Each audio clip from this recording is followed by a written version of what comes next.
Hey everybody, you're on the GeekBox YouTube channel. Today I will tell you how to use TCL TV without remote and Wi-Fi. Let's go. Connect the keyboard to your TV. Use the keyboard to control or connect a virtual remote control.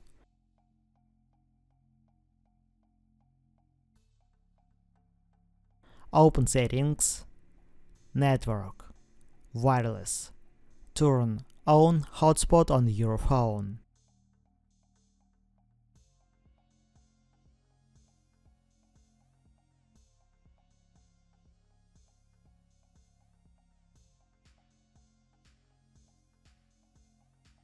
Choose your hotspot.